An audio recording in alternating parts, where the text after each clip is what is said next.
오늘의 말씀은 신약성경 히브리서 2장 페이지로 신약 354페이지입니다. 히브리서 2장 5절부터 18절까지의 말씀 살피겠습니다. 하나님이 우리의 말한 바 장차 오는 세상을 천사들에게는 복종케 하심이 아니라 오직 누가 어디 증거하여 가로되 사람이 무엇이관데 주께서 저를 생각하시며 인자가 무엇이관데 주께서 저를 권고하시나이까. 저를 잠깐 동안 천사보다 못하게 하시며 영광과 존귀로 관 씌우시며 만물을 그 발 아래 복종케 하셨느니라 하였으니 만물로 저에게 복종케 하셨은즉 복종치 않은 것이 하나도 없으나 지금 우리가 만물이 아직 저에게 복종한 것을 보지 못하고 오직 우리가 천사들보다 잠깐 동안 못하게 하심을 입은 자 곧 죽음의 고난을 받으심을 인하여 영광과 존귀로 관쓰신 예수를 보니 이를 행하심은 하나님의 은혜로 말미암아 모든 사람을 위하여 죽음을 맛보려 하심이라. 만물이 인하고 만물이 말미암은 자에게는 많은 아들을 이끌어 영광에 들어가게 하시는 일에 저희 구원의 주를 고난으로 말미암아 온전케 하심이 합당하도다. 거룩하게 하시는 자와 거룩하게 함을 입은 자들이 다 하나에서 난지라.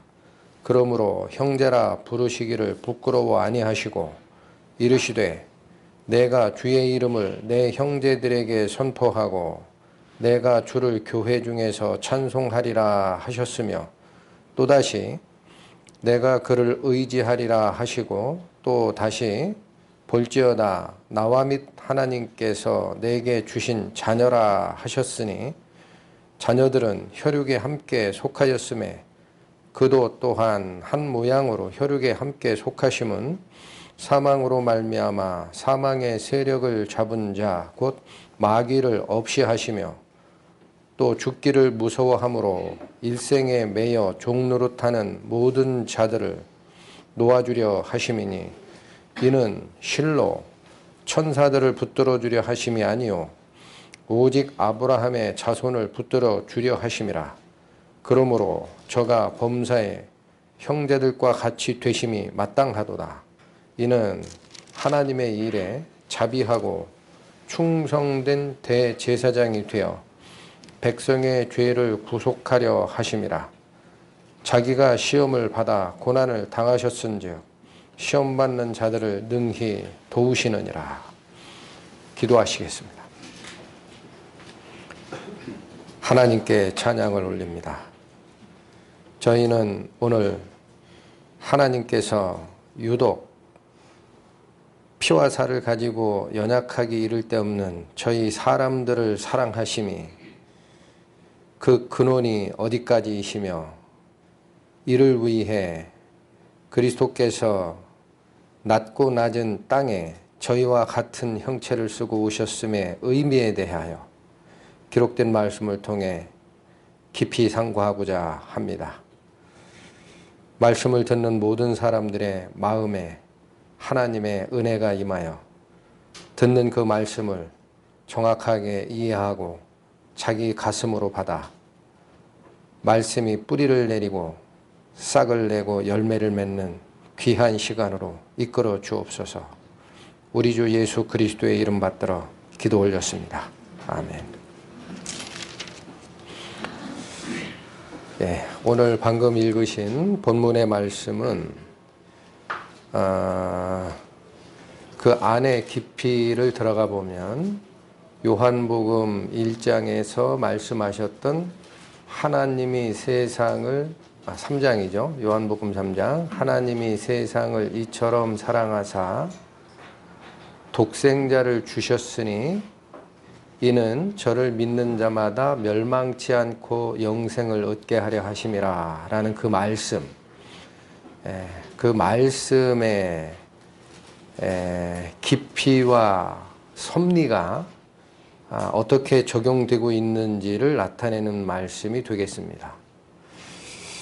자, 그래서 먼저 5절을 보시면 하나님이 우리의 말한 바 장차 오는 세상을 천사들에게는 복종케 하심이 아니라 이렇게 기록하시죠.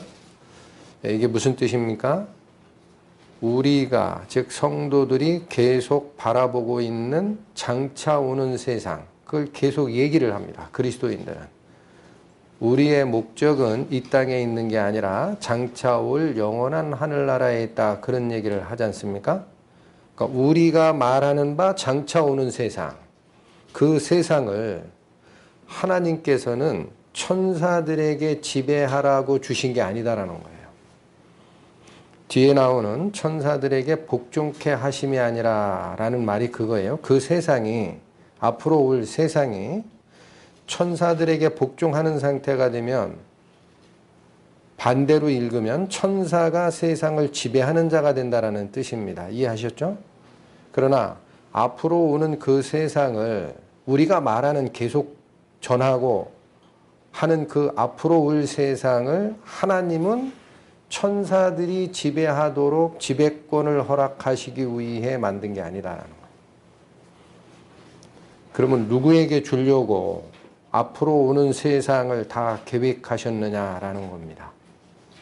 누구에게 주려고 했습니까? 8절, 9절 먼저 보십니다. 8절, 만물을 그 발 아래 복종케 하셨느니라.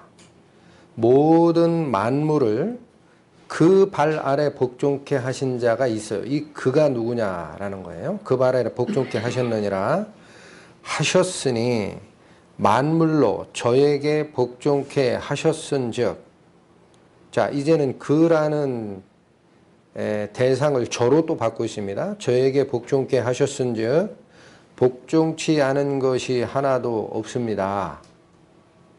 반드시 그렇게 되게 돼 있어요. 그러나 지금 우리가 만물이 아직 저에게 복종한 것을 보지는 못하고 있어요. 그건 왜 그러냐? 그의 날이 오시면 완전한 왕권을 행사하실 때가 예비되어 있기 때문에 지금은 기다리고 계신 거예요. 하늘의 결정이 났으나, 자, 그래서 여기 8절 초반에 그 발 아래 복종케 하셨다라는 말씀, 그 바로 밑에 저에게 복종케 하셨지만 아직 만물이 그에게 복종하는 모습은 드러나지는 않았다라고 할 때 그와 저가 누구냐? 9절에 더 분명히 드러납니다. 9절, 오직 우리가 천사들보다 잠깐 동안 못하게 하심을 입은 자, 곧 죽음의 고난을 받으심을 인하여 영광과 존귀로 관을 쓰신 누구를 보고 있다? 예수님이에요. 그러니까 앞으로 오는 모든 세상의 통치권은 누구에게 주시기 위해 계획되고 있습니까? 모든 죄의 문제를 해결하시고 하나님께 영광을 회복시키신 그리스도, 그분께 복종케 되어 있다라는 것입니다. 그러니까 이것은 여러분이 댁에 돌아가셔서 다시 한번 보셔도 명백한 거예요. 그런데 만물이 그에게 복종케 된다라는 말씀이 8절에 있기 때문에 관련된 성경 말씀을 한번 참고 삼아 살피겠습니다. 고린도 후서 신약 296페이지입니다. 고린도 후서 10장 5절과 6절의 말씀, 모든 이론을 파하며 하나님 아는 것을 대적하여 높아진 것을 다 파하고 모든 생각을 사로잡아 그리스도에게 복종케 하니, 누가 복종을 받는 대상이 됩니까? 그리스도십니다.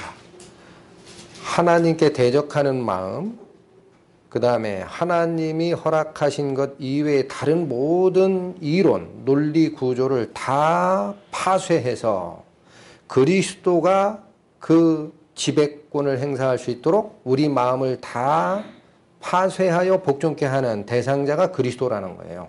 근데 이 복종은 더욱 중요한 게 있습니다. 우리 성도들은 이어지는 6절 가슴에 잘 새기셔야 됩니다. 보겠습니다. 너희의 복종이 온전히 될 때에, 언제?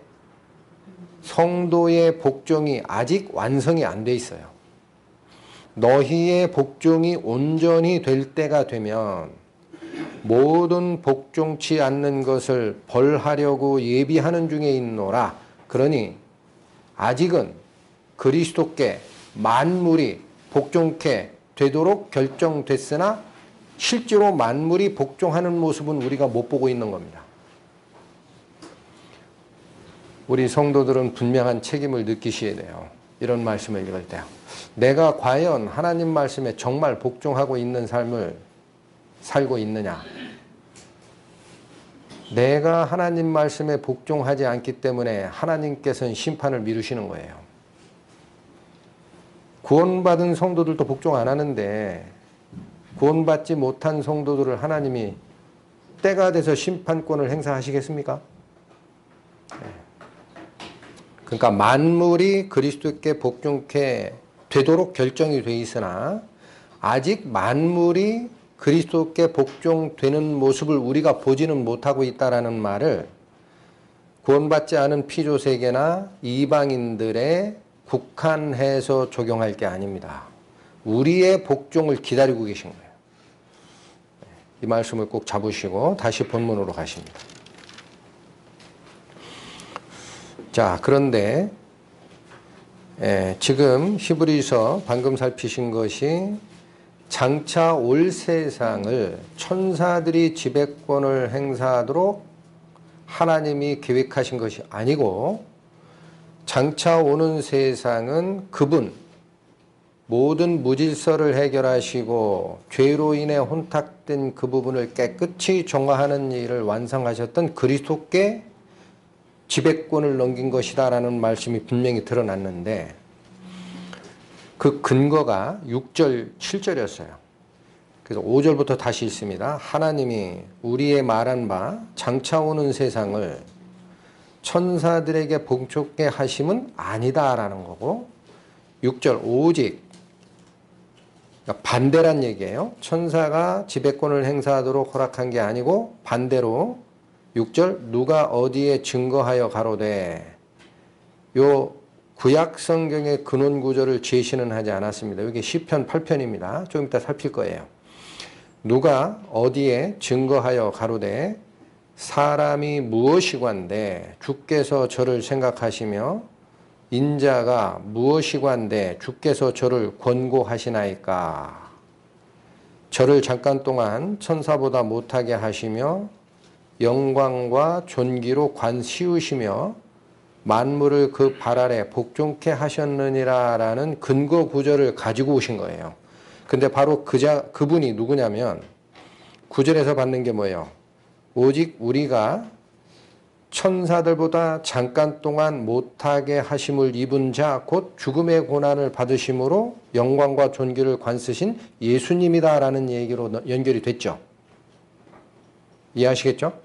그러니까 6절, 7절이 근거 구절입니다. 구약 성경에. 근데 그 근거 구절이 얘기하고자 하는 통치권자가 곧 예수님이었다라고 이 히브리서 서신서의 저자는 밝히고 있는 거예요. 그렇다면 실제로 이게 기록된 시편 8편의 내용이 중요해지는 겁니다. 그래서 쫓아갑니다. 시편 8편.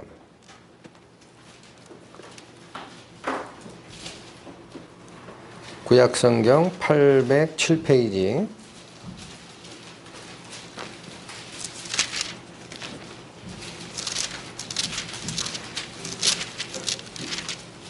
시편 8편의 말씀 4절부터 8절까지를 살피겠습니다. 사람이 무엇이관데 주께서 저를 생각하시며 인자가 무엇이관데 주께서 저를 권고하시나이까 영화와 존귀로 관 씌우셨나이다. 이것이 히브리서 2장 6절 7절에서 인용한 말씀입니다. 똑같죠? 그런데 제가 더 하나 살피고 싶은 것은 그러면 시편 8편이 얘기하는 바로 이 사람과 인자가 누구냐라는 건데 1차적으로는 이게 누구를 가리키는 걸까요? 이게 누구예요? 이게 처음 세상을 말해요. 더 봅니다. 지금 4절 5절만 읽으셨어요. 6절 7절 보세요. 8절까지 주의 손으로 만드신 것을 다스리게 하시고 만물을 그 발 아래 두셨으니 곧 모든 우양과 소와 양과 들짐승이며 공중의 새와 바다의 어족과 해로 이게 바닷길이에요. 바닷길에 다니는 모든 것들을 다스릴 권한을 주신 그 대상이 사람이라는 겁니다. 사람. 4절이 그렇죠. 사람이 무엇이관데 주께서 저를 생각하시며 인자가 무엇이관데 주께서 저를 권고하시나이까. 이건 돌보신다라는 거예요. 돌보시나이까 라고 하고 사람을 천사보다 조금 못하게 하시고 영광과 존귀로 관을 씌우셨다는 건 권한을 주셨다라는 거예요. 천사보다 조금 못하게 하셨으나 영광과 존귀에 권한을 위임하셨으니 무엇이냐? 주의 손으로 만드신 것을 다스리게 하시고 만물을 그 발 아래 두신 그 행위가 이게 영광과 존귀로 권한을 위임받은 상태라는 겁니다. 자, 6절, 7절, 8절의 말씀은 딱 무엇과 같습니까? 창세기 1장 가세요. 창세기 1장 26절 성경 맨 앞에 2페이지입니다. 창세기 1장 26절 하나님이 가라사대 우리의 형상을 따라 하나님의 형상을 따라 하나님의 본질을 따라 하나님의 속성을 따라 그런 뜻이에요. 하나님의 속성을 따라 우리의 모양대로 우리가 사람을 만들고 누구를 만들고? 사람.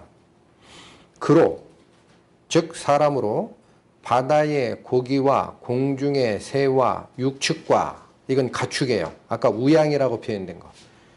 온 땅과 땅에 기는 모든 것을 다스리게 하자 하시고 누구에게 어떤 권한을 위임했습니까? 처음 세상을 창조하고 첫 번째 아담에게 줬던 권한이 이거예요. 시편 8편이. 그게 영화와 존귀의 통치권이었다라는 거예요. 원래 부여한 그 통치권이. 자, 그런데 본문으로 다시 오십니다. 히브리서 2장. 그런데 이 히브리서의 저자가 6절, 7절의 말씀, 즉 시편 8편 4절에서 6절의 근거 말씀을 제시를 하시면서 그 통치권, 만물이 복종하게 하신 대상자가 누구라고 설명하고 있어요?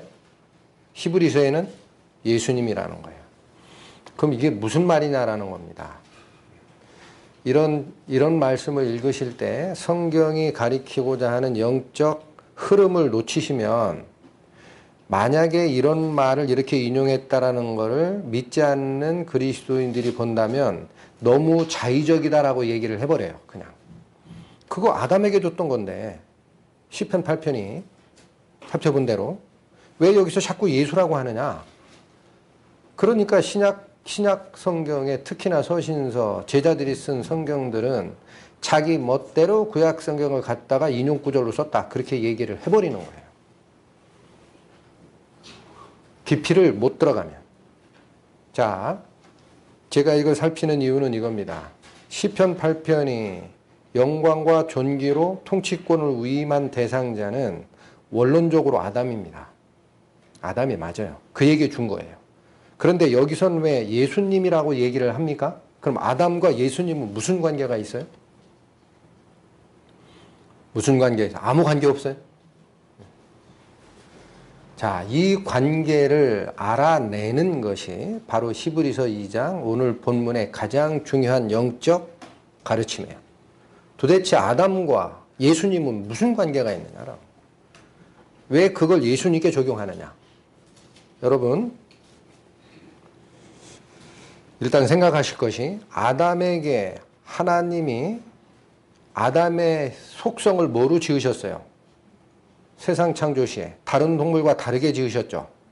어떻게 지으셨어요? 하나님의 속성을 따라 지었어요.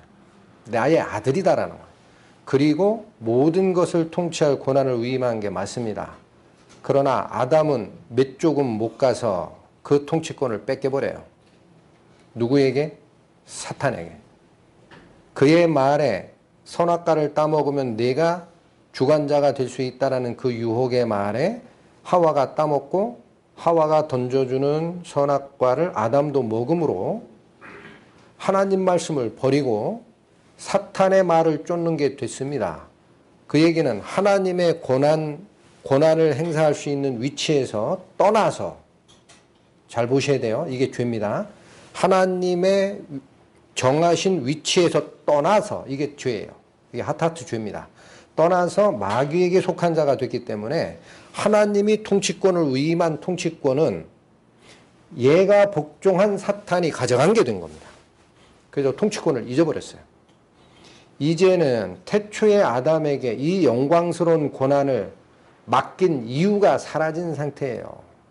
그걸 예수님이 어떻게 하시는 거예요? 다시 회복하는 거예요. 그래서 첫째 아담이 못했던 실패를 두 번째 아담인 예수님이 하시는 거예요. 그래서 그 말이 그 말로 연결이 되는 겁니다. 이걸 놓치시면 구약 성경의 시편을 분명히 아담에게 준 통치권인데 왜 예수님께 얘기하느냐라고 얘기할 때 답변을 못하고 벙어리가 될 수밖에 없어요. 보시겠습니다. 로마서 5장 신약 246페이지.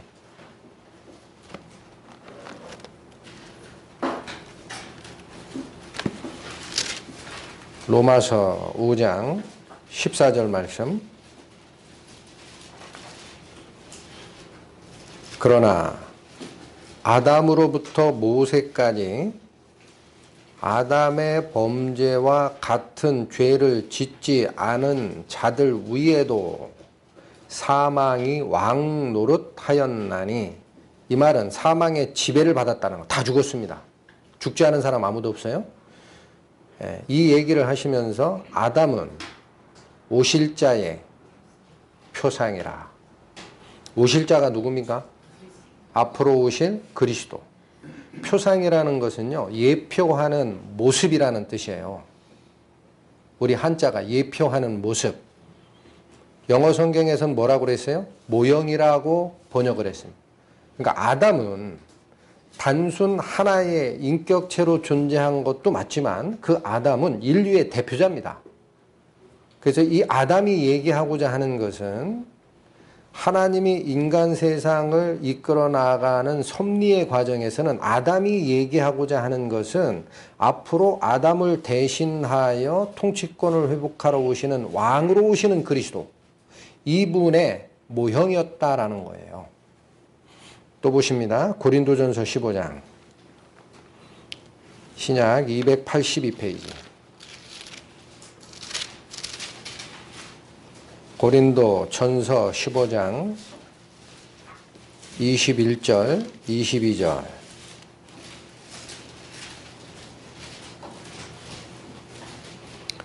사망이 사람으로 말미암았으니 죽은 자의 부활도 사람으로 말미암는도다. 여러분 잠깐 쉬겠습니다. 21절에 사람이라고 표현된 단어 있습니다. 사람. 이 말이 구약 성경의 개념대로 바꾸면 그게 아담이에요. 그렇게 읽으세요. 아담이란 뜻이 사람입니다. 그래서 사망이 아담으로 말미암았은즉 죽은 자의 부활도 아담으로 말미암을 거다라는 거예요. 굉장히 중요한 얘기를 하는 겁니다, 지금. 22절 아담 안에서 여기 아담이라고 받고 있죠? 아담 안에서 모든 사람이 죽은 것 같이 그렇죠. 아담 때문에 다 죄에 물든 상태가 돼버렸습니다. 그런 것처럼 그런 얘기예요. 그리스도 안에서 모든 사람이 삶을 얻으리라. 21절을 22절에서 반복하고 있는 거예요. 성경을 항상 잘 보셔야 됩니다. 21절에서는 사망이 사람으로 말미암았는데 죽은 사람이 다시 살아나는 부활도 사람으로 말미암는다 그랬어요. 둘 다 사람으로 받았어요. 근데 22절엔 분명히 드러납니다. 죽음을 가져오는 사람은 아담이었어요. 아담 안에서 모든 사람이 죽은 것 같이 뒤에 사람으로 말미암아 부활이 나온다 할 때 그분은 바로 그리스도예요. 그리스도 안에서는 모든 사람이 이제 생명을 얻게 된다. 그러니까 여기 지금 얘기하고자 하는 게 뭡니까? 아담이 오실자의 표상이라 그랬죠. 첫 번째 아담이 있다면 이 아담이 실패를 회복하러 오시는 두 번째 아담이 있다라는 거예요. 이자는 실패를 해서 모든 인간을 사망으로 끌고 갔으나 다시 오실 아담 그리스도는 사망을 이기시고 모든 자를 생명으로 이끄는 자다. 이게 대표예요. 대표. 45절로 갑니다. 45절, 46절. 기록된 바 첫사람 아담은 산 영이 되었다 함과 같이 어디에 그렇게 기록되어 있어요? 창세기 2장에. 요건 제가 찾아서 읽어드리겠습니다. 시간 관계상. 창세기 2장 7절의 말씀에 보시면 여호와 하나님이 흙으로 사람을 지으시고 생기를 그 코에 불어 넣으시니 사람이 생명이 된지라. 처음 아담을 만드실 때 하나님의 생명의 호흡이 들어감으로써 그 아담은 살아있는 생명체가 됐다라는 거예요. 그 말을 받은 겁니다. 45절이 기록된 바 첫사람 아담은 산 영이 되었다라고 돼 있지 않느냐라는 거예요. 그렇죠? 그런 것처럼 같이라는 것은 그 말이에요. 그것처럼 마지막 아담은 살려주는 영이 되었다라는 겁니다. 이게 무슨 말일까요? 아담은 처음에 창조받을 때 하나님의 생명의 호흡을 받은 순간 살아있는 존재가 됐었습니다. 그런데 이 처음 생명이 된 아담은 자신은 살아있지만 남을 살리는 자는 될 수 있어요? 없어요? 없어요. 왜 그래요? 자기는 생명을 받는 존재이지 주는 존재가 아닙니다. 더욱이 그 생명은 곧바로 잃어버렸어요. 왜 잃어버렸어요? 선악을 알게 하는 나무의 실과를 먹는 날에 내가 정령 죽으리라 라는 말씀대로 그의 생명은 잃은 바가 됐습니다.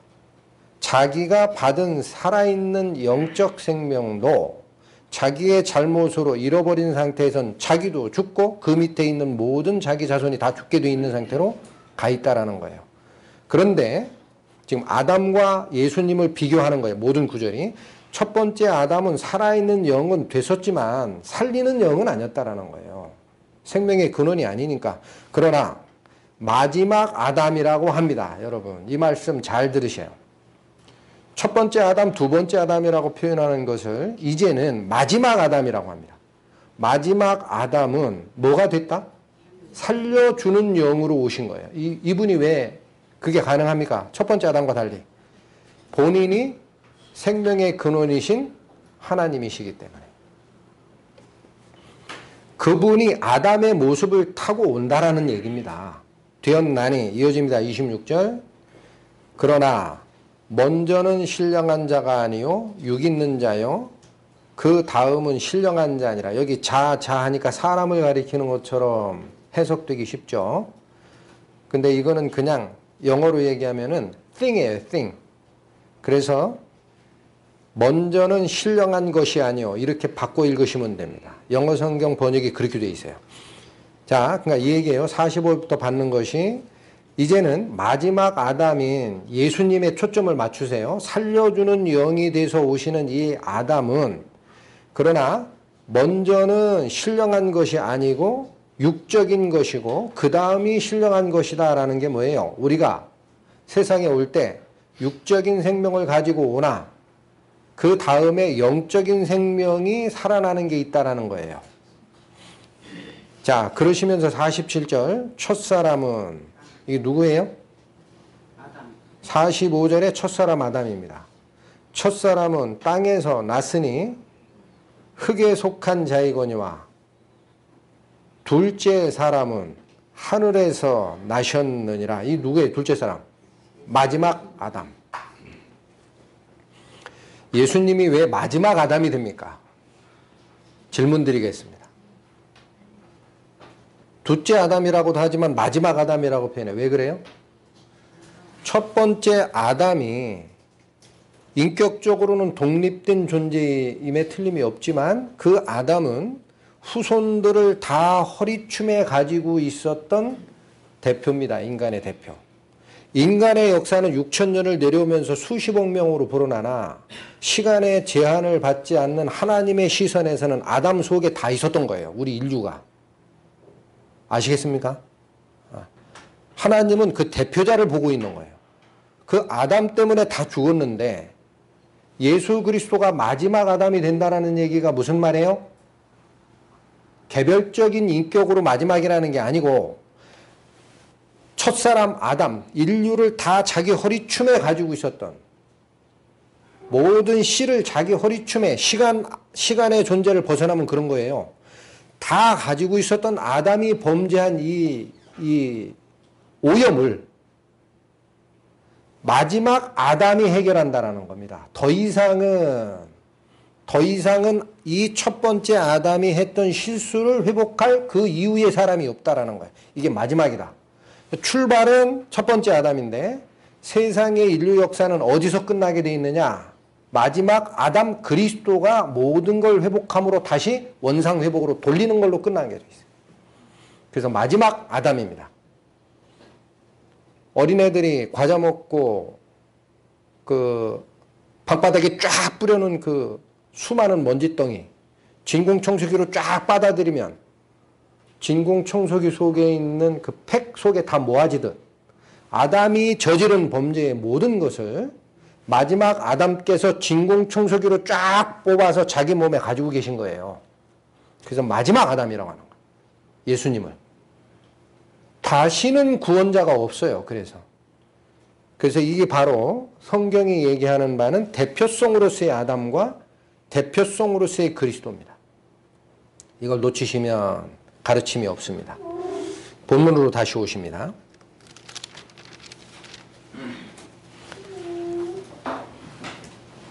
히브리서 2장이 그래서 6절 7절은 처음에 통치권을 위임받았던 아담에 대한 말씀인데도 그걸 왜 예수님께 다시 복종시키게 됐다라는 말씀으로 받고 있느냐?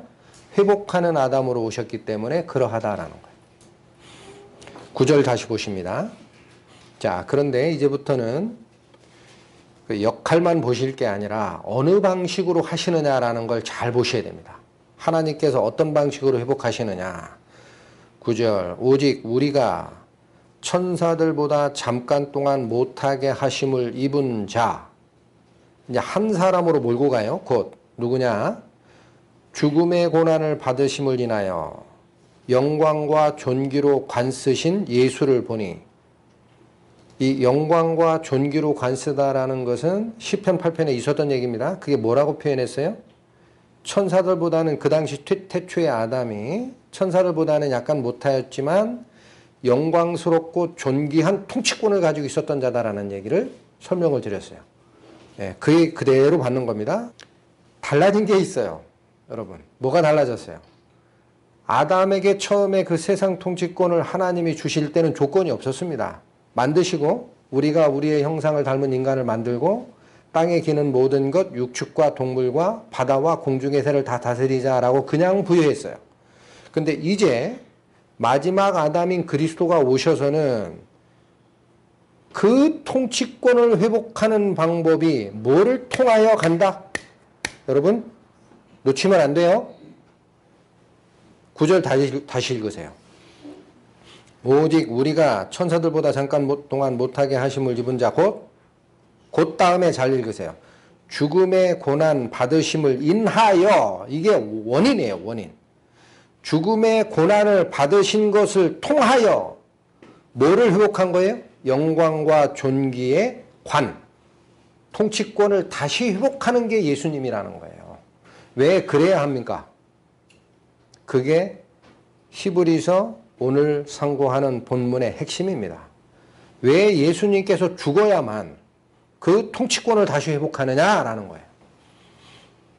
그 관 쓰신 예수님을 보니 이를 행하심은, 그러니까 이렇게 죽어서 본인이 돌아가시면서 아담이 잃었던 통치권을 회복하는 그것은, 이란 얘기야. 이것을 행하는 이유는 왜 그렇다?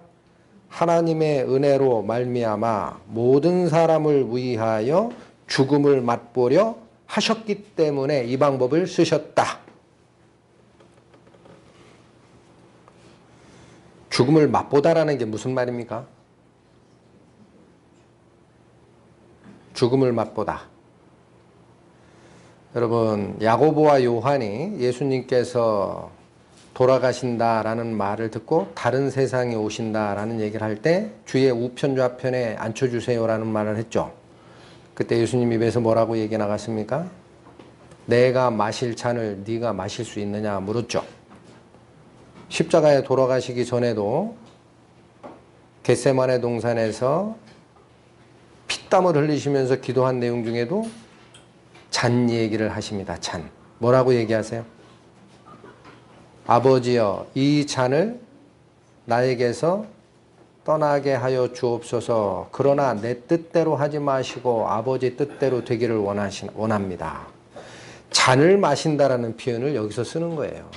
죽음을 맛보려 하셨다라는 말이 모든 사람을 위하여 죽음의 잔, 저주의 잔을 내가 대신 마시겠다라는 겁니다.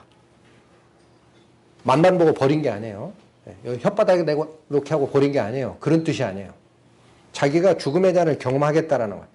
더 중요한 얘기가 있어요.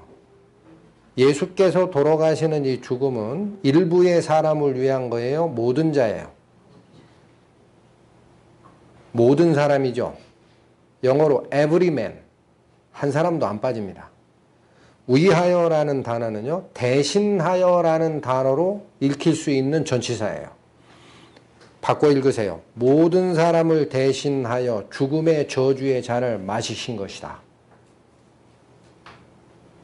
모든 사람에게 빠져나갈 만한 인류가 있습니까? 하나님 편에서는 없습니다. 하나님 편에서는 절대 없어요.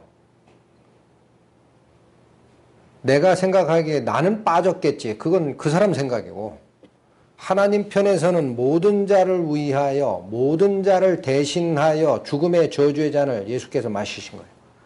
그렇게 되어야 하는 이유가 뭡니까? 자, 10절에 이 방법이 하나님 편에서 옳았다라는 얘기를 합니다. 10절 보세요. 만물이 인하고 만물이 말미암은 자에게는, 자, 여기도 좀 어렵죠? 만물이 인하였다라는 건 뭘까요?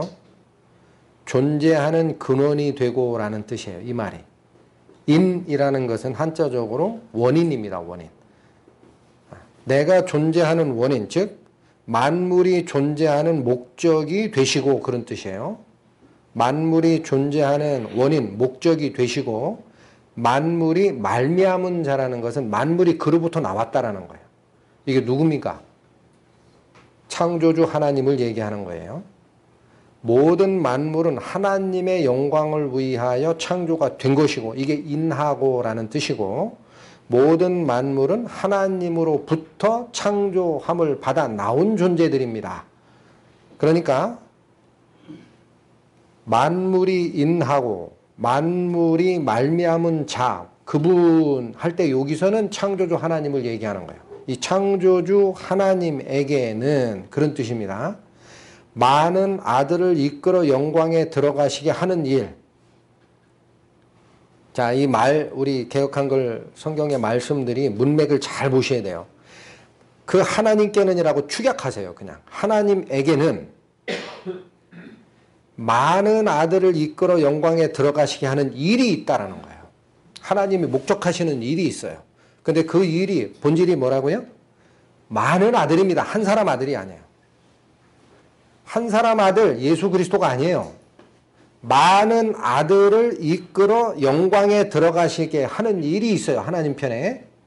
그 얘기는 많은 아들을 영광, 즉 하나님 옆에 두시기를 원하는 목적 사업이 계시다라는 거예요. 하나님께서. 그런데 그 일에 저희 구원의 주, 이건 누구예요? 예수님이죠. 예수님의 주, 즉 많은 하나님 편에 이끌려 올라갈 많은 아들의 주 되시는 예수. 그 구원의 주를 고난으로 말미암아 온전케 하심이 합당하다라는 거. 하나님 편에서는 그게 맞다라는 거예요. 왜 그게 맞아요? 여기 고난은 무슨 고난입니까? 우리 사람도 살다가 인생 고난 다 겪죠. 그런 고난 아닙니다. 여기서 받은 고난이라는 단어는요, 9절에 나오는 죽음의 고난 받으신 예수님 할 때 그 죽음의 고난을 받은 거예요. 그러니까 이런 얘기입니다. 하나님 편에서는 많은 아들을 이끌어 하나님의 영광에 참여케 하시는 목적 사업이 있는데 이 일에는 그들의 구원주이신 예수님을 죽음으로 말미암아 그들을 온전케 하게 하는 그게 하나님 편엔 합당하다라는 거예요. 왜 그래요? 왜 그게 합당합니까? 아들을 죽여야 됩니까? 네, 뒤에 나옵니다.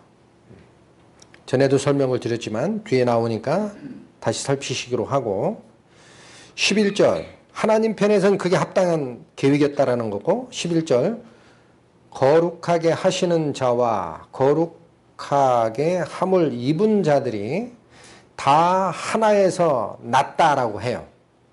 그럼 이 앞에 있는 거룩하게 하시는 자는 누굽니까? 좀 어렵죠? 이게 성자 예수 그리스도입니다.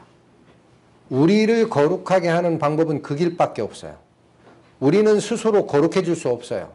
그러나 우리를 거룩하게 하시는 자는 당신의 생명을 대신 주신 그리스도 안으로 피하는 자만이 거룩해집니다. 그 자만이 세상에서 구별되어 하나님 편에 속한 자로 영역이 이전되게 되어 있습니다. 하나 살피겠습니다.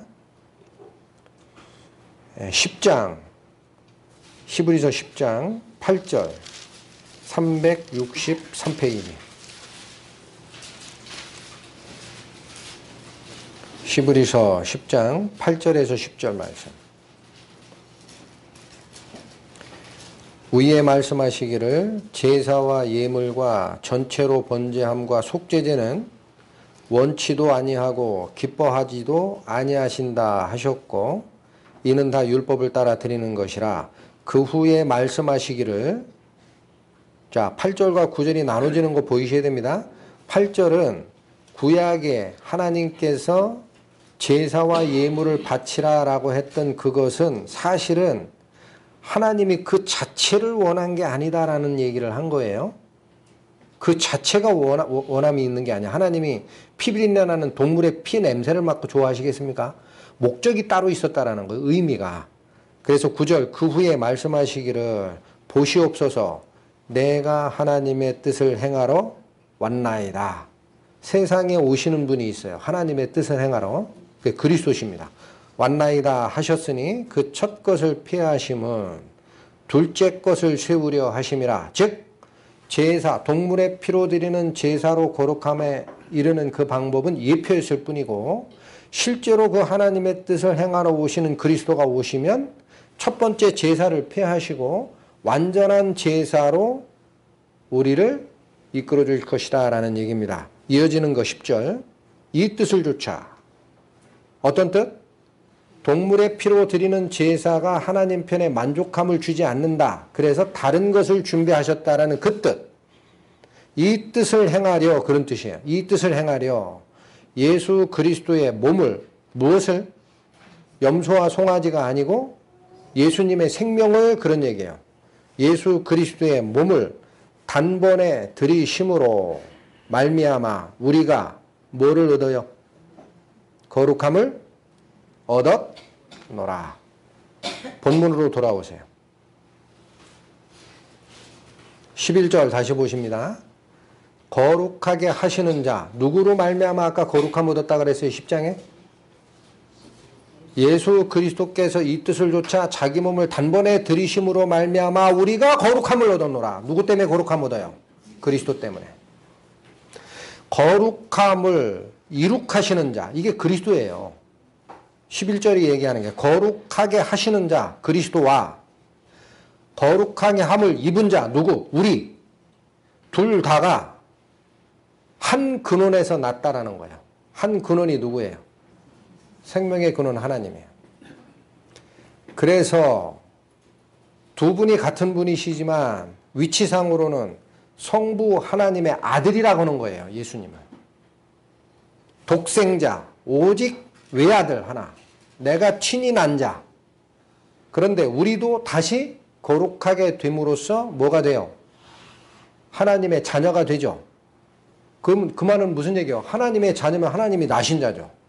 그러니까 거룩하게 하시는 그리스도도 하나님에서 나왔지만 그리스도를 통해 거룩함을 입게 되는 우리 성도들도 하나님에게서 났다라는 거예요. 그러니까 나온 근원이 하나다라는 거예요. 이해하셨습니까? 이해하셨어요? 네. 다시 읽습니다. 11절. 거룩하게 하시는 그리스도와 거룩하게 함을 입은 성도들이 다 하나님에게서 나왔기 때문에 그러므로 형제라 부르기를 부끄러워 아니하셨다라는 거예요. 왜 형제라고 얘기해도 됩니까 이제?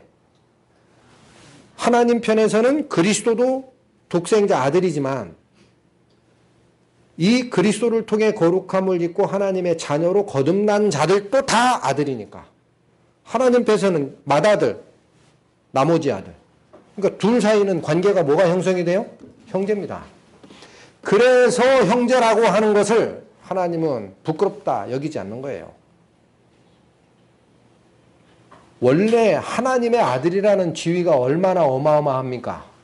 그리스도에게만 주는 명칭입니다. 그 말이.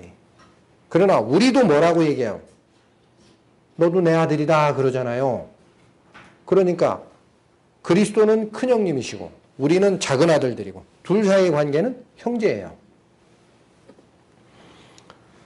여러분 하나님의 교회에서 형제 자매라는 말씀이 그 칭호가 가장 존귀한 칭호입니다. 가장 존귀한 겁니다. 그래서 하나님이 우리를 그리스도의 형제라고 부르는 것을 부끄럽게 여기지 않는 거예요. 똑같은 근원에서 나셨기 때문에. 자, 그런데 어떻게 나게 하십니까? 그리스도의 형제로 나는 방식? 로마서 보겠습니다. 8장. 신약 249페이지.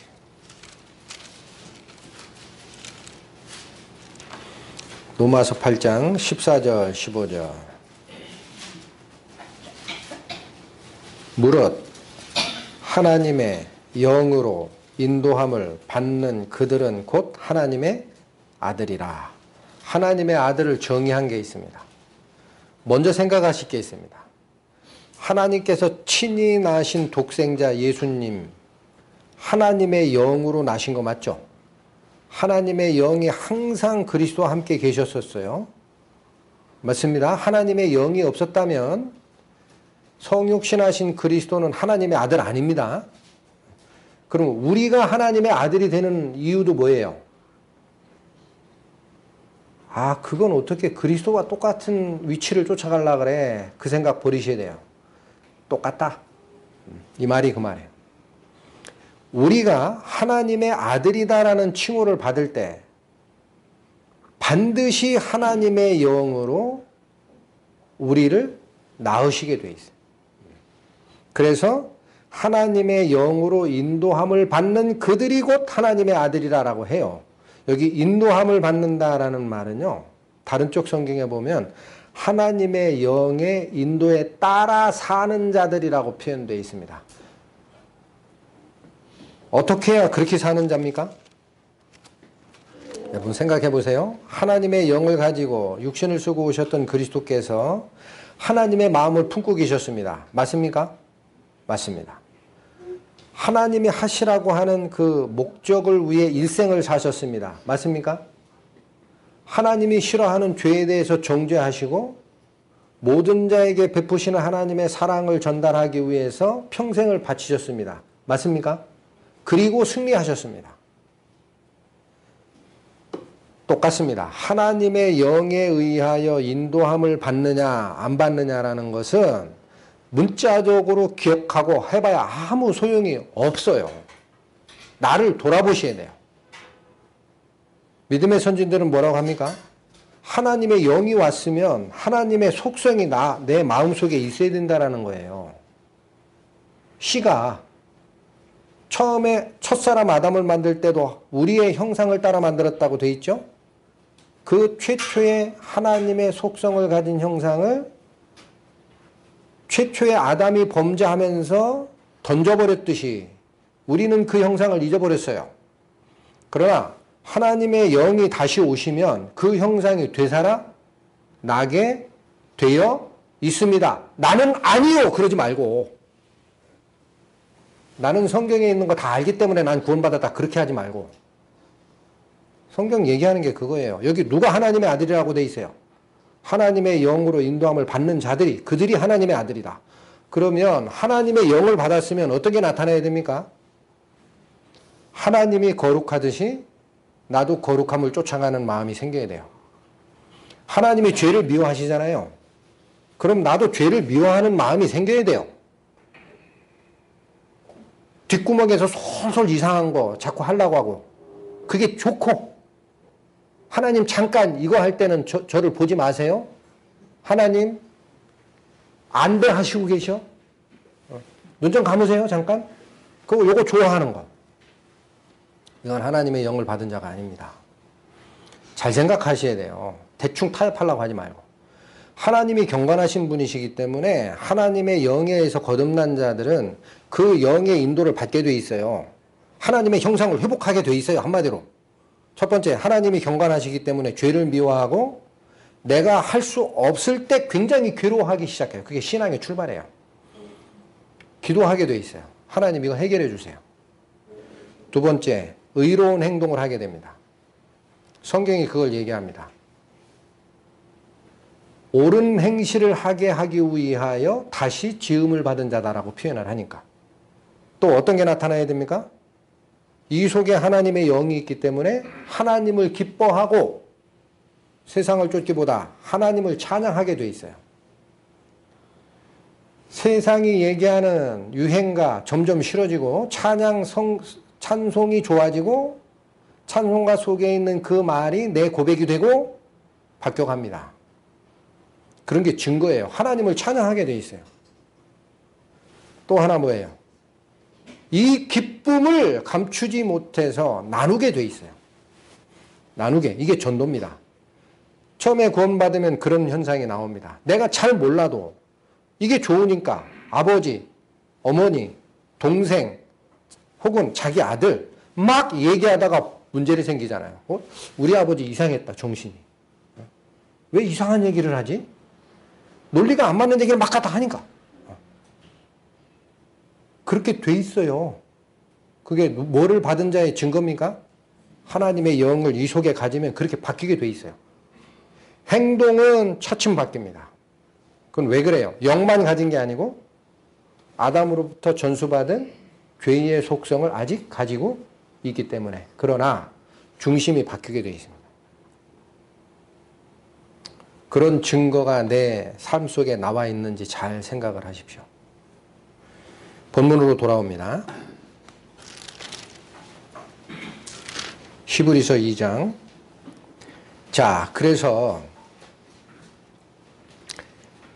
이렇게 그리스도께서 하나님의 아들로 태어났지만 우리도 그리스도로 말미암아 하나님의 아들로 다시 나는 이 두 가지 근원이 하나님으로부터 난 거라. 둘을 형제라 부끄럽게 여기지 아니하셨다라는 말씀이 11절입니다.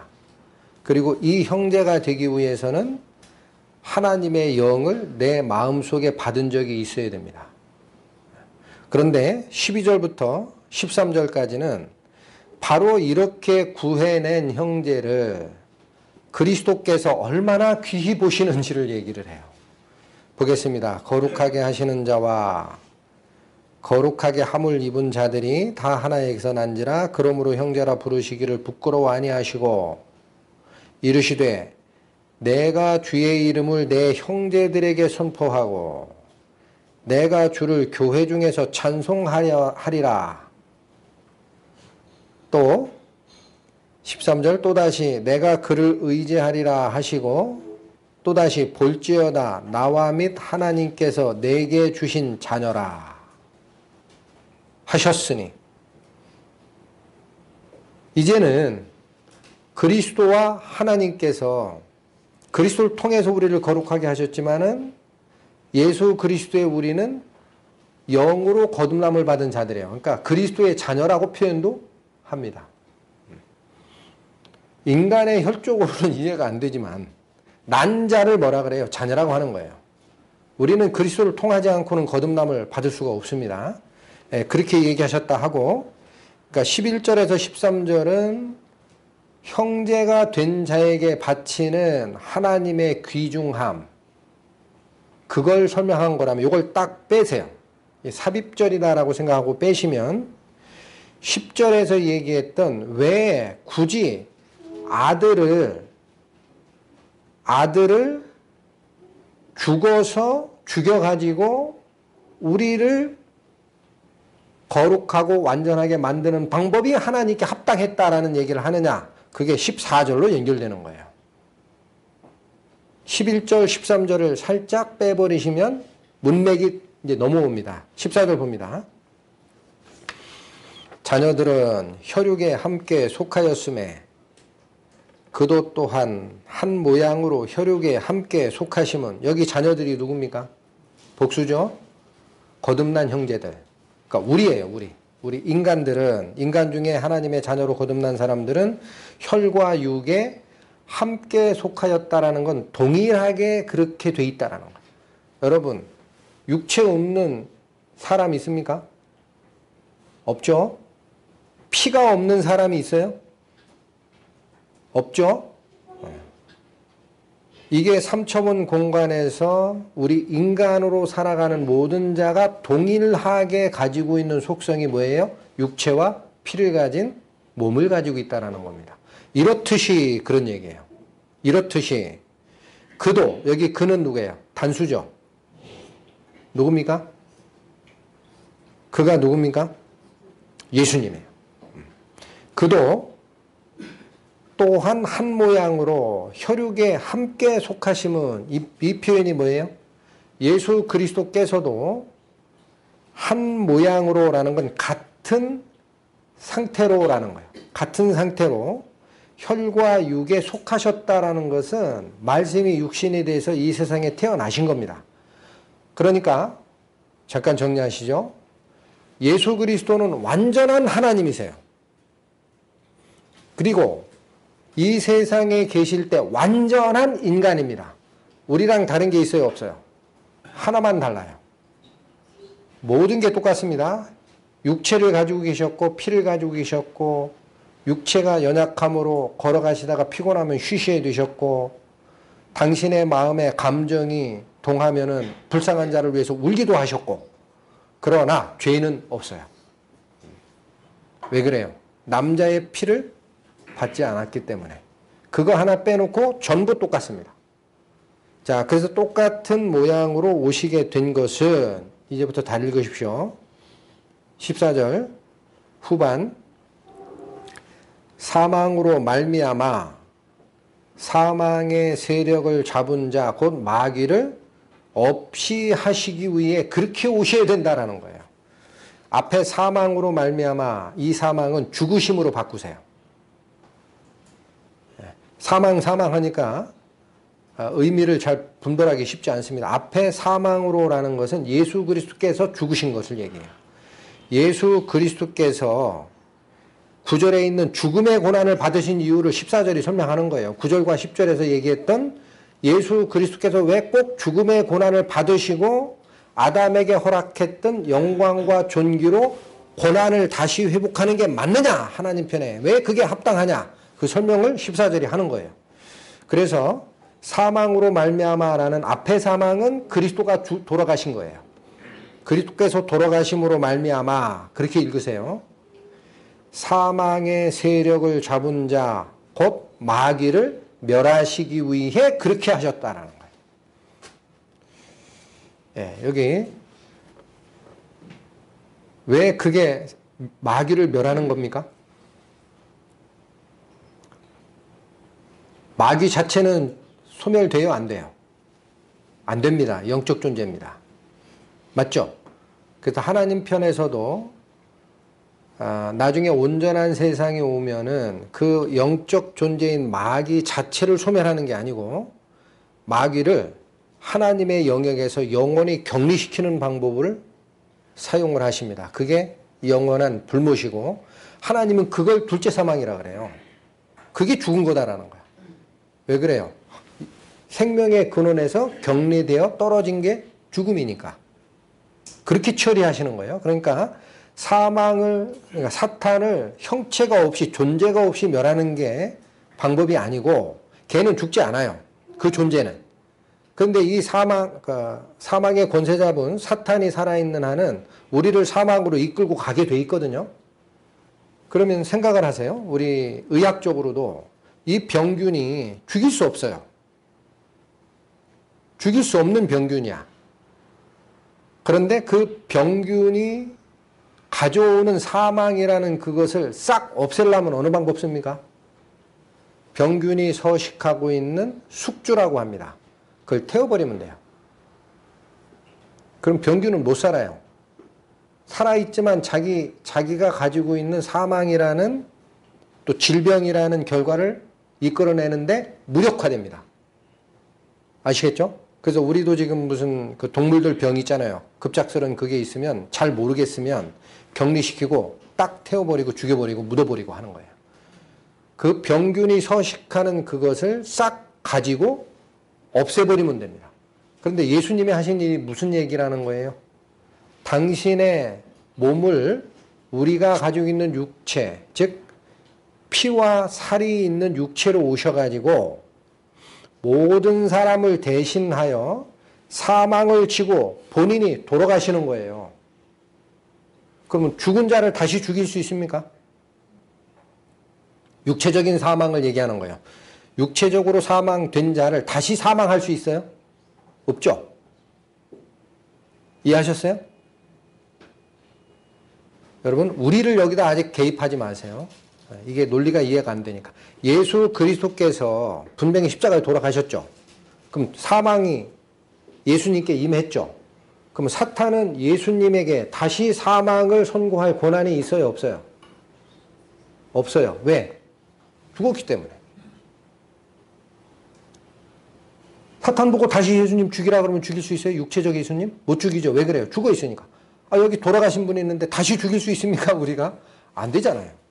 사망은 한 번이에요. 그래서. 그러니까 예수님께서 사망을 통해 우리를 완전하게 하신다는 의미를 잘 기억하라라는 거예요. 예수님 자신은 돌아가신 게 맞아요. 그러니까 사탄은 다시는 예수님에게는 사망의 권세를 행사할 수 있어요? 없어요? 방법이 없어요. 아예. 방법이 없어요. 너는 나하고 관계가 없다 그래요. 예수님이. 그래서 이 세상 임금이 오겠으나 걔는 나랑 관계가 없다. 나에게서 뭔가를 요구할 게 없다. 왜? 사망의 문을 통과했기 때문에 더 이상 문지기로 서 있는 사탄은 예수님께 뭐라고 얘기할 게 없어요. 이미 통과했어요. 돌아가셨어. 맞죠? 그리고 그 사망을 가지고 어디까지 가셨어요? 지옥까지 내려가셨어요. 예수님. 문제는 여기서 더 중요한 게 나옵니다. 그렇게 되면 마귀는 사망의 세력, 사망의 권세 잡은 자 마귀는 더 이상 예수님에 대해서는 뭐라고 얘기할 게 없어요. 왜? 사망에 이르렀으니까. 거기까지가 사탄의 고난이니까. 그런데 여기서 끝났다 그러면 어떻게 돼요? 거기서 끝났다면 사탄이 이긴 겁니다. 어디에 와 있어요, 예수님이? 지옥에 와 있잖아. 거기서 끝났다면? 자, 그런데 여기 새로운 희망을 줍니다. 15절이 그거예요. 14절부터 다시 읽겠습니다. 자녀들은 혈육에 함께 속하였으며, 즉 우리 성도들이 피와 육체를 가지고 있는 몸에 있기 때문에 그도, 즉 예수께서도 같은 모양으로 육체를 취하셔서 오셔서 돌아가신 이유는 뭐 때문에 그렇다? 사망의 세력을 잡은 자 마귀를 멸하시기 위해서 그렇게 하셨다라는 것이고, 이어지는 15절 또 그분만 그렇게 한 게 아니에요. 예수님이 그렇게 돌아가신 거 맞아요. 그런데 이 또라는 건 and, 그리고 죽기를 무서워함으로 일생에 매여 종노릇하는 모든 자, 이들을 놓아주려고 그 방법을 택했다라는 거예요. 어떻게 놓아줄 수 있습니까? 그 방법이? 자, 16절, 그러니까 이런 방법을 쓰는 이유를 다시 설명한 게 16절이에요. 좀 간단하게 넘어가도 됩니다. 왜 육체로 오셔서 본인이 돌아가시고 그 돌아가심으로 말미암아 사망의 종로로 타는 자들도 풀어줄 수 있느냐라는 얘기를 하면서 16절, 이는 이렇게 한 것은 진실로 천사들을 붙들어 주려 함이 아니요 오직 아브라함의 자손을 붙들어 주려 하심이라. 즉 예수님이 이 방식을 쓰는 것은 천사를 도우려고 하면 이렇게 할 필요 없다. 그러니 천사는 육체를 가진 자가 아니죠, 존재가. 천사를 도와주기 원했다면 이 방법을 쓸 이유가 없다라는 거예요. 그럼 누구를 돕기 위해 그렇게 했다? 아브라함의 자손. 우리 인간을 도와주기 위해서는 그 방법을 써야 된다라는 얘기를 다시 하신 겁니다. 17절, 그러므로 저가 범사에 형제들과 같이 됨이 마땅하도다. 여기 범사라고 되어 있는 거 있죠. 이거 범사 그러면 모든 일이라고 해석하기가 쉬운데, 원래 원전의 뜻은요, 모든 점이에요. 모든 점. all aspect, 그런 뜻이에요. 그러니까 예수 그리스도께서 모든 점에 있어서, 즉 형체와 성질과 모든 것에 있어서 우리들과 같이 된 것이 어떻다? 여기 또 마땅하다 그러는 거예요. 하나님께서 그 방법을 쓰신 게 합당하시고, 예수님께서 육체를 쓰고 오신 것이 합당한 이유가 뭡니까? 천사를 도와주려고 했다면 그렇게 올 필요 없어, 그런 얘기예요. 누구 도와주려고 그렇게 한 거다? 육체를 가지고 있는 우리, 인간. 우리를 돕기 위해서는 이 방법을 쓰는 것이 당연하다라는 거예요. 그러시고 나옵니다. 이는 하나님의 일에 자비하고 충성된 대제사장이 되어 백성의 죄를 구속하려 하심이라. 여러분, 백성의 죄를 구속한다라는 이 표현은요, 원래 헬라어 원문에 가보면은 백성의 죄로 말미암는 화해를 이루시려라는 뜻입니다.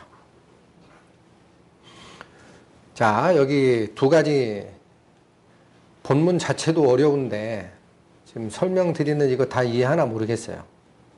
히브리서가 그래서 어려워요. 십자가가 가지는 두 가지 의미가 있어요. 하나는 마귀를 멸하는 겁니다. 어떻게 멸합니까? 자기가 죽어버리는 거예요, 예수님. 그러면 사망의 권세 잡은 자 마귀는 예수님에 대해서는 뭐라고 얘기할 게 없어요. 왜? 죽었거든. 죽었는데 또 죽입니까? 그런 권한은 없거든. 방법이 없거든. 그러니까 마귀는 더 이상 예수님께는 뭐라고 얘기할 권한도 없고 끄트머리도 없고 아무것도 없어요. 이게 마귀의 세력, 마귀의 활동력을 죽여버리는 방법이다. 또 하나는 지금 나오는 17절입니다. 하나님 앞에서 제사가 완전히 드려지는 역할이 또 한 번 있어야 됩니다. 이건 뭐냐? 하나님은 죄 있는 자를 죄 없다라고 얘기합니까? 그렇게 얘기합니까? 그럼 뭐가 죄입니까? 있는 거 없다고 하면 되지. 하나님 편에는 죄 있는 자를 절대 형벌 없이 면제하지 않는다라고 돼 있어요. 왜? 공의의 하나님이기 때문에. 그러니까 하나님 편에서는 죄 있는 우리 인간이 하나님 앞에 딱 쓰면은 하나님의 저주가 오게 돼 있어요. 이 하나님의 저주라는 것은 너는 내 앞에 설 수 없다. 죄를 졌느냐 사망으로 가거라 라는 게 하나님의 저주입니다. 이 저주가 올 수밖에 없어요. 그러니까 죄인 상태에서는 의로운 하나님과는 원수입니다. 화해할 수 없어요. 그런데 하나님께 어떤 화해 방법이 있느냐면 하나님이 그러면 저주를 퍼부시오 그런 얘기예요. 나에게 줄 형벌을 퍼부세요. 그러나 한 번만 하셔야 됩니다. 왜 한 번만 해야 돼요? 일사부재리의 원칙. 한 번 죄값을 받았으면 하나님이 또 하는 것은 그것도 하나님의 공의에 맞지 않아요. 한 번 줬으면 됐지. 이해하시겠죠? 그래서 바로 이렇게 하나님과 화해하는 방법은 딱 하나입니다. 잘 기억하셔야 돼요. 복음의 진수, 핵심이에요. 있는 죄 없다라고 하는 게 하나님과 화해하는 방법 아닙니다. 절대 그런 거 안 통해요, 하나님. 하나님께서 퍼부으실 죄의 값을 다 퍼부십시오라는 거예요. 그리고 나면 더 이상은 우리와 불화할 이유가 없지 않습니까? 그 상태로 나아가면 이들은 받아주십시오라는 게 하나님의 입장에서 화해하는 거예요. 근데 그 화해의 조건은 뭡니까? 죄 있는 자가 벌 받아야 된다라는 조건을 충족해야 합니다. 그 일을 누가 한 거예요? 예수님께서. 하나님은 예수님을 보실 때는 다시 벌을 내리실 수 있어요? 없어요? 없어요. 왜 없어요? 이미 받았기 때문에. 죄값을, 형벌을. 하나님 편에서. 그러니까 예수 그리스도가 십자가에서 행하신 이 십자가의 사역은 첫 번째, 당신이 돌아가시면서 사망의 세력을 행사하는 마귀가 나에게 더 이상 권리를 요구할 수 없게 만들어버리는 작업이 하나가 있고, 이거 사망의 세력을 잡은다, 마귀를 없이 하시는 방법. 또 하나의 방법은 하나님 편에서도 마귀를 멸했지만 하나님 편에 나가야 되지 않겠어요? 생명의 근원은 하나님과 연합이 안 되면 생명이 아니에요. 여전히 죽음이지. 그러니까 이 연합되기 위해서는 하나님 편에 나가야 되는데 하나님의 눈에 죄값이 있는 자는 쓸 수 없어요. 그러니까 죄값이 다 치러진 상태로 나가야 됩니다. 이 두 가지 역할을 누가 하셨다? 예수 그리스도가 십자가에서 하셨다라는 겁니다. 예수님 하신 거하고 나하고 무슨 관계 있습니까? 예수님 하신 거 알아요. 2000년 전에 그렇게 돌아가신 거 알겠어. 그게 나랑 무슨 관계가 있어요? 예수님 따로, 나 따로면? Your way, my way. 당신은 당신 길 갖고 나는 내 인생 살다 갈 거야. 관계없이 사는 거예요, 예수님. 무슨 관계가 있느냐. 그것이 나의 일에 나에게 베풀어준 일이 되는 순간 내가 예수님 안으로 연합되는 거예요. 이제는 그 일이 내 일이 되는 겁니다. 성경은 뭐라고 말씀하시는지 보겠습니다. 고린도 후서 291페이지.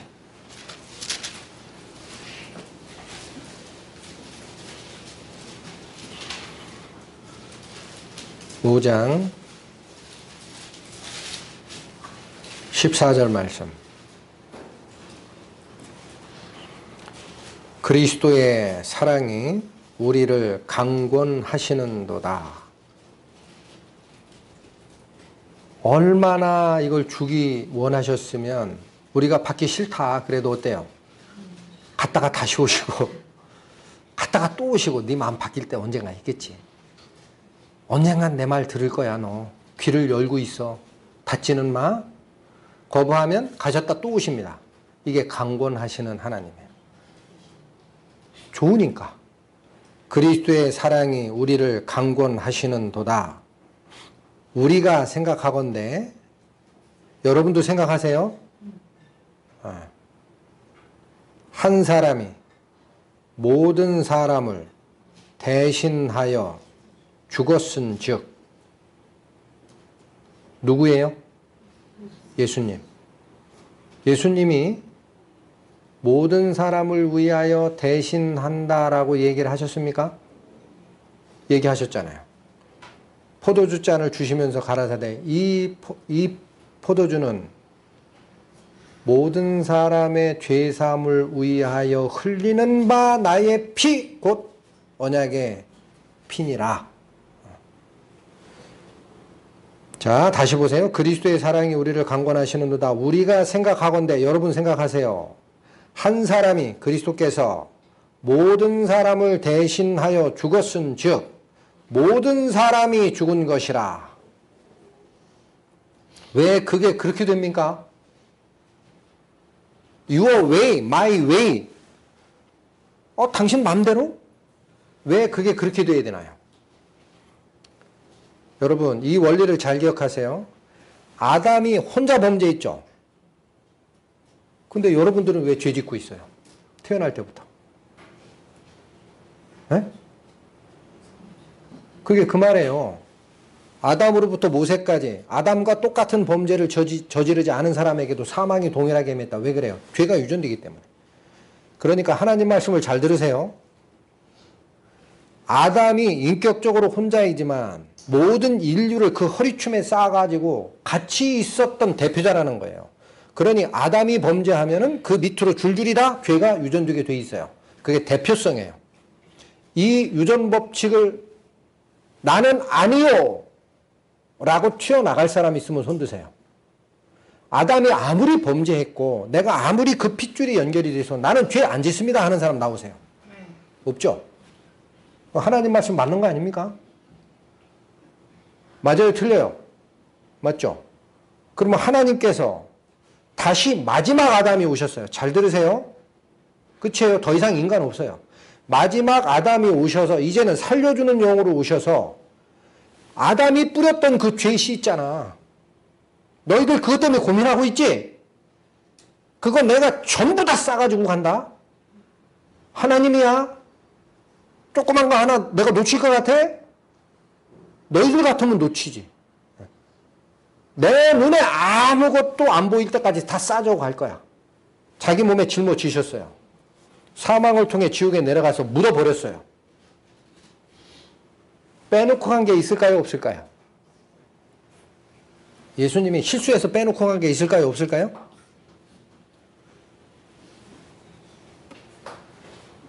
하나님 편에서는 다 가지고 가신 거예요.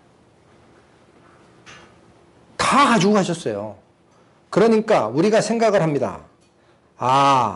첫사람 아담이 죄를 퍼쳤지만 마지막 아담은 그걸 진공청소기로 쭉 뽑아가지고 봉지에 탈탈 매서 절대 다른 쪽에 퍼지지 않게 해서 쓰레기 하천장에 갖다 묻어 놓으셨구나.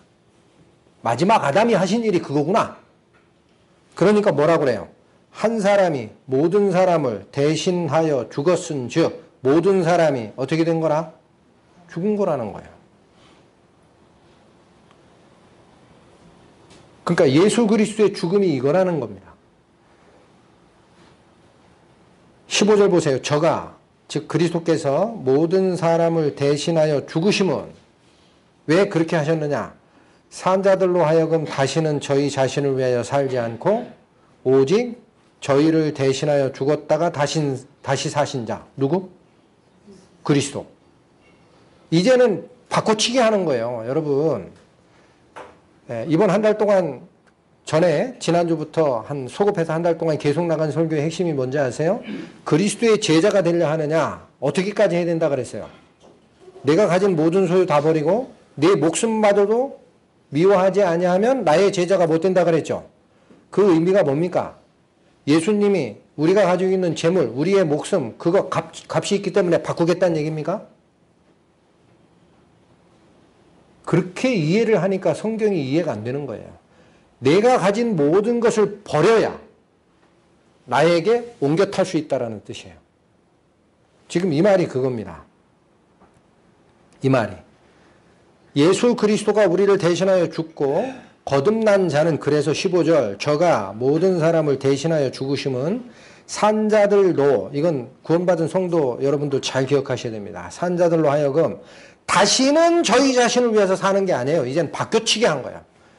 나의 옛 자아는 죽어버렸어요. 예수님과 같이 십자가에. 이제는 새로운 목적을 가지고 새로 탄생한 생명이 생겼는데 어떻게 살게 돼 있다? 오직 저희를 대신하여 죽었다가 다시 사신 자. 그리스도를 위해 살게 하려 함이라. 억울합니까? 구원받고 나서도 여전히 내 개인의 인생 설계하고 내 시간 관리에 성경 말씀 두르는 거 싫어하고 배척하고 참견한다고 이 마음 상태가 돼요, 안 돼요? 바꿔치기 한 게 맞아요? 내가 가지고 있던 나의 모든 것 그거 다 가져가지고 좋습니다. 하나님. 하나님께서 예비하신 완전한 생명 그거 하나만 나에게 주십시오. 바꿔치기 한 게 맞습니까? 그렇다면 이 말씀이 이 속으로 들어오게 돼 있어요. 튕겨내는 게 아니고. 제가 행동으로는 못해도 하나님 말씀 오르십니다. 말씀 앞에 무릎 딱 굳혀져 있습니다. 제가 할 수 있는 능력을 주십시오.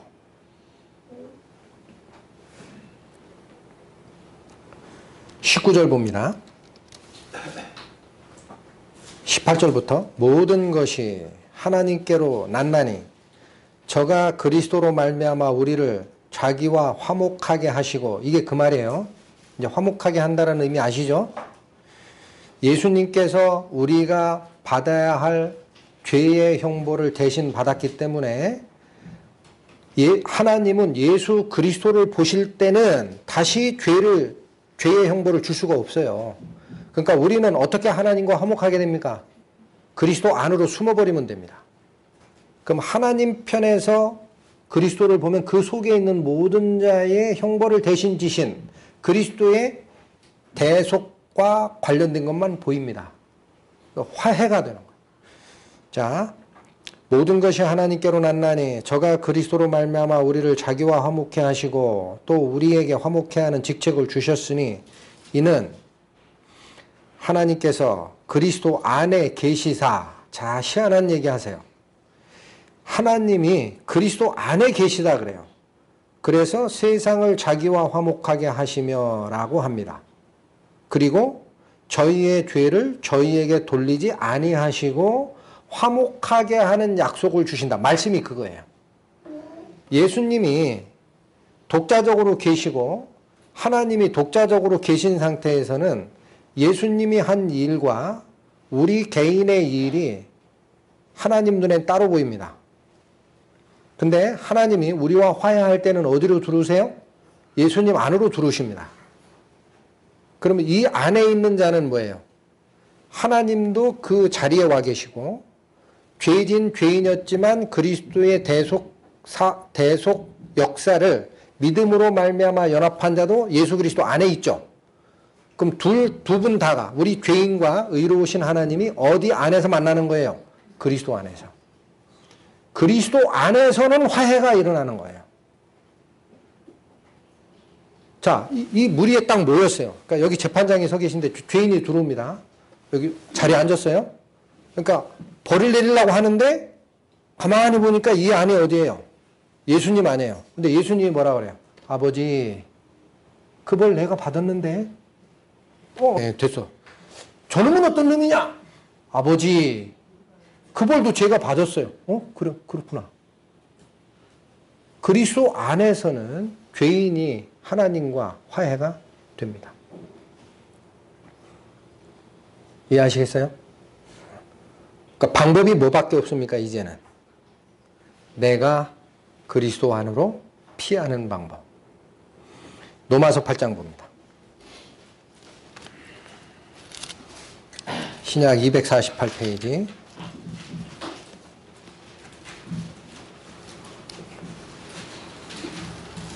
(8장) 1절. 그러므로 이제 여러분 이 말씀 듣고 있는 지금 다 적용됩니다. 이제 그리스도 예수 밖에 있는 자, 하나님이 그리스도 안에서 우리와 화해하시는 거예요. 그러니까 우리는 어디로 나가야 됩니까? 그리스도 안으로 나가야 됩니다. 이제 그리스도 예수 안에 있는 자에게는 결코 정죄함이 없나니. 정죄함이 없다라는 얘기가 무슨 뜻이에요? 죄가 없다라는 얘기가 아닙니다. 우리는 여전히 구원받은 후에도 죄성을 가지고 살아요. 여기서 얘기하는 정죄라는 것은요, 죄가 있다고 해서 받을 형벌을 얘기합니다. 이게 헬라어의 원래 뜻이 법정 용어가 사용돼요. 정죄라는 건 뭐예요? 죄된 행동은 그자가 가지고 있을지언정 그 죄에 따른 형벌은 없다라는 거예요. 왜 없어요? 받았으니까 예수님이. 예수님이 나를 대신하여 형벌을 받았으니까 하나님은 그 예수 그리스도 안에 있는 자에게는 너 다시 벌 받아야지라고 얘기할 수 있다 없다? 이제는 없다. 왜 없어요? 예수님이 다 받으신 그 안에 들어가 있습니다. 그래서 이 말이 나오는 거예요. 예수 그리스도 안에, 예수 그리스도 안에 있는 자에게만은 죄가 있기 때문에 형벌받아야 돼라는 정죄가 적용될 수가 없습니다. 그리스도 밖에 있는 자에게는 안 됩니다. 미안합니다. 그리스도 밖에 있다. 예수는 나랑 관계없어. 당신은 당신 길 가고 나는 my way, 내 길을 갈 거야 하는 자에게는 이 법이 적용되지 않아요. 예, 예수님 밖에서 하나님을 직접 봐야 되니까 그 자는. 예수님 안으로 피한 자만은 하나님이 그 예수님 안에 오셔서 우리와 대화하시기 때문에 더 이상은 정죄에 따른 형벌이 있다라고 얘기하지 않으신다라는 거예요. 이 말씀의 뜻이. 자, 왜 그래요? 이는 그리스도 예수 안에 있는 생명의 성령의 법이 죄와 사망의 법에서 너를 해방하였음이니라. 어떻게 해방한 거예요, 아까? 사탄의 사망의 세력을 잡은 자 사탄을 멸하는 과정이 뭐라 그랬어요? 십자가에서 당신이 돌아가시는 거라 그랬죠. 이게 지는 건 줄 알았죠. 지는 건 줄 알았어요. 사망의 권세 잡은 자 사탄이 사망 권세를 행사했고 예수님은 온전히 그 사망의 집에 들어갔었으니까 사탄이 이기고 예수님은 진 줄 알았다고. 근데 방법이 뭐였다는 거예요? 자기 몸에 모든 인간의 죄를 다 품으시고 사망의 문을 통과한 뒤에는 더 이상은 사탄은 예수님께 죽어야 된다는 말을 할 수 있어요? 없어요? 없어요. 문제는 예수님이 거기서 그냥 돌아가셨으면 어떻게 됐을까요?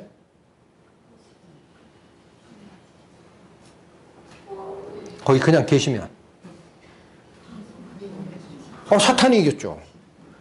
어떻게 된 거예요? 아니 어차피 죄 있는 자 죽여서 지옥으로 끌고 가는 게 사탄의 일인데 거기서 그냥 머무르셨으면 각자 사람이 죄인들이 올 거를 대표자가 싹 가지고 왔네? 아 좋네. 그물을 한 번으로 쳤네 내가. 그럴 거 아닙니까? 근데 왜 예수님이 돌아가시는 게 사탄의 권세를 멸하시는 거냐면요. 이제부터 잘 들으십시오. 예수님은 돌아가시고 끝난 게 아니에요. 생명의 성령의 법이라는 게 뭐예요? 성령의 법에 의해서 다시 부활하셨습니다. 그 감옥에서 탈출해가지고 승천해서 하나님 우편으로 올라가셨어요. 그러니까 뭐예요, 이제는? 죄값 다 치르고 나서 사탄은 예수님을 놓쳐버렸어요. 못 잡아요, 이제. 왜 그래요? 생명의 법을 가지고 계신 성부, 성자, 성령의 하나님, 한 분 하나님이시기 때문에 그 능력으로 부활하셔서 하늘로 올라가셨고 더 이상 사망이 그를 통제할 권한이 없고 영원한 생명 속에서만 존재하는 예수 그리스도가 살아계신 거예요. 그러니까 우리가 그 속으로 피하면은 사망도 건너갔고 건너간 거예요. 문을. 생명도 그 안에 기다리고 있어요. 우리 육체적 생명, 부활의 생명까지도. 이게 예수님이 육체를 가지고 우리에게 오셔서 돌아가셔야 하는 게 하나님의 눈에 합당하다라는 얘기입니다. 그 방법 밖에는 어떻다? 없다. 육체를 가지고 죄를 짓고 있는 인간을 구원할 유일한 방법은 그 방법 밖에는 없다. 이제는 너희는 모든 것을 버리고 예수 그리스도 안으로 피하라. 피란 명령 내렸을 때 진보다리 가지고 가다간 죽습니다. 걸음 느려지고 문 통과 못해요. 좁은 문이에요. 자기 몸만 딱 빠져나가게 돼 있어요. 욕심을 가지고도 못 들어가고 자기 생명을 사랑하는 그런 마음이 있어도 안 되고 물질을 가지고도 못 들어갑니다. 오직 예수님의 생명, 그거 하나로 내가 다 바꾸겠습니다. 나 이거 버립니다. 하나님 저를 받아주십시오. 그 기도 하나만이 이 문을 통과할 수 있습니다. 그것을 얘기하는 것이 오늘 본문의 말씀입니다. 다시 가보시겠습니다. 17절 말씀은 구원받은 우리 성도들에게 주는 말씀입니다. 이 말씀도 잘 마음에 간직하시기 바랍니다. 자기가 시험을 받아 고난을 당하셨은 즉 시험 받는 자들을 능히 도우시느니라.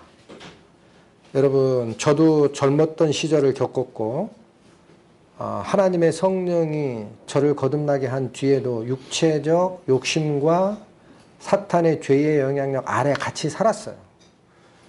특히나 젊은 시절에 굉장히 힘듭니다. 그런데 그걸 다 경험하셨다라는 거예요, 예수님이.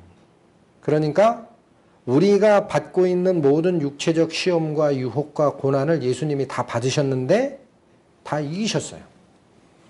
그러니까 내가 고민할 때는 어떻게 해야 됩니까? 내가 나서서 죄와 싸우다가 한 발짝 물러서고 싸우다 물러서고 에이 모르겠다 눈 감고 지내지 이렇게 하는 게 아니고 예수님을 앞세우셔야 돼요.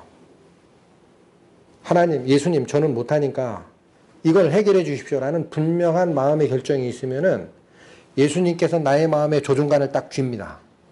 그때부터 달라집니다. 이길 수 있습니다. 기도하시면. 안 하니까 지는 거예요. 기도 안 하시잖아, 마지막 순간에. 해요, 안 해요? 혼자 막 생각하다가, 아이, 오늘만. 그러잖아요. 오늘만이 어디 있어요? 예수님이 뭐라 그래요? 기도하라, 그때. 자, 요 말씀 잠깐 보겠습니다. 히브리서 4장 15절, 16절.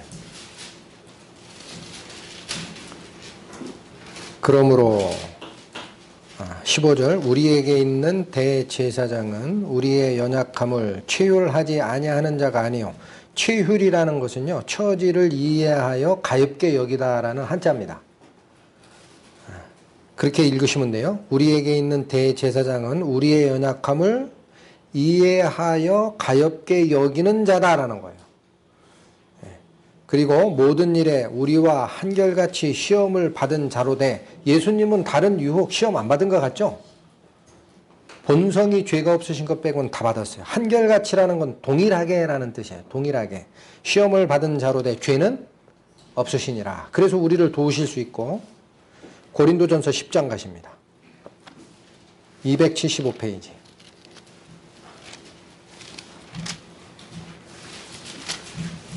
고린도전서 10장 13절 말씀. 사람이 감당할 시험 밖에는 너희에게 당한 것이 없나니 오직 하나님은 미쁘사 너희가 감당치 못할 시험당함을 허락지 아니하시고 시험당할 즈음에 또한 피할 길을 내사 너희로 능히 감당하게 하시느니라. 이 말씀 믿는 분? 해보니 안 되던데요. 말씀은 좋죠. 근데 해보면 안 되던데. 자, 굉장히 강한 유혹이 올 때가 있어요. 그럴 때 이 말씀을 암기를 하세요. 암기하시에 나옵니다.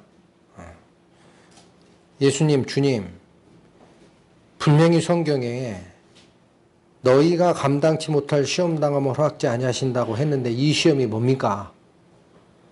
주님, 시험 당할 즈음에 또한 피할 길을 내신다고 하셨는데 그 길을 저에게 주십시오. 기도하세요.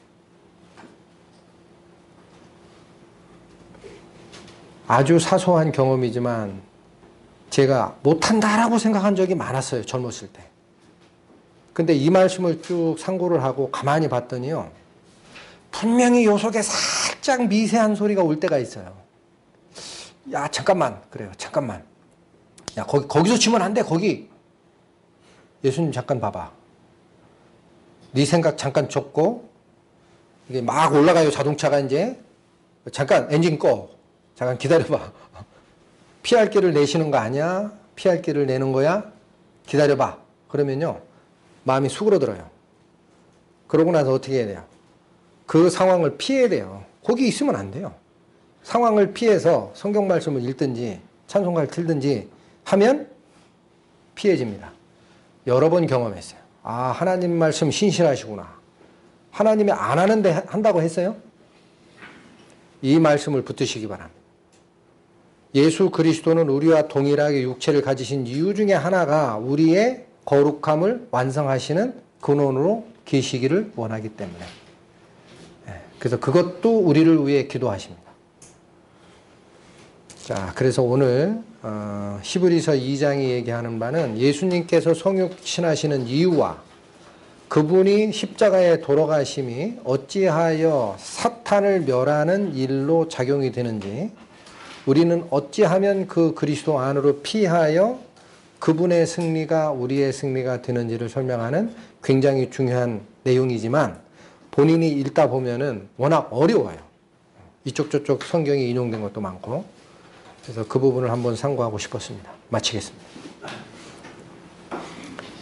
하나님, 요한복음 3장 16절에 기록되어 있듯이 하나님이 세상을 이처럼 사랑하사 독생자를 주신 이유가 바로 성육신하신 그리스도가 이 땅에 오신 이유가 바로 육신을 가지고 죄의 종로로 타는 우리를 대신하여 마지막 아담으로 모든 사망을 짊어지고 지옥에 수장하러 가심을 설명하시기 위함임을 알았습니다. 저희가 기록된 말씀대로 모든 유혹을 다 받으시고 이기셨던 그리스도만을 의지하여 저희의 남은 생을 살 수 있도록 저희의 마음을 주의 오른팔로 잡아 이끌어 주시옵소서. 주 예수 그리스도의 이름 받들어 기도 올렸습니다.